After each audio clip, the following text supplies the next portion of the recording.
Just let me hear some of that rock and roll music. Any old way you choose it.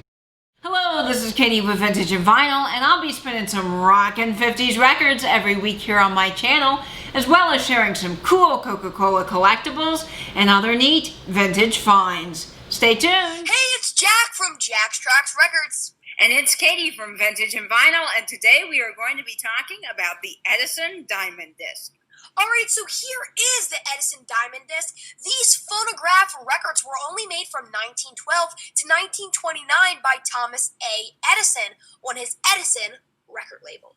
These pieces of music can only be played with a special phonograph and stylus specifically designed for this format.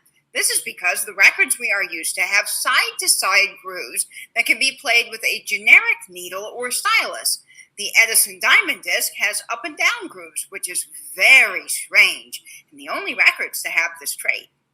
When these records are being played, they play at 80 rotations per minute, or RPM for short, which is the fastest record speed of them all. The speed is not the only amazing feature about these records.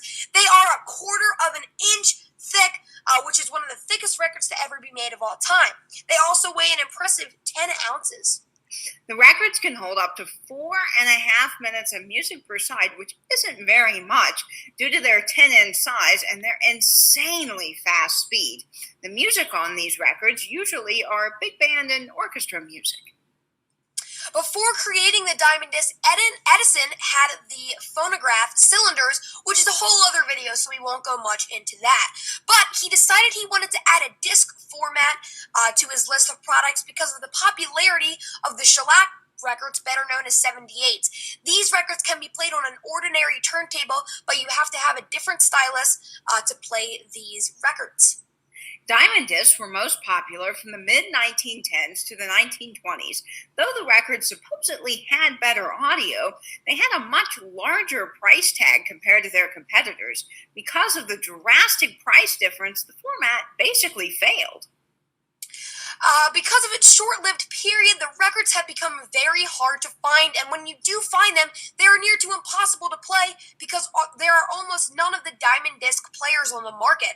We both have one because we think it's cool to have and can't help that we got bit by the collector's bug. I'm Katie from Vintage and Vinyl. And I'm Jack from Jack's Trax Records. And thank you very much for watching this video. That's why I go for that rock and roll music. Any old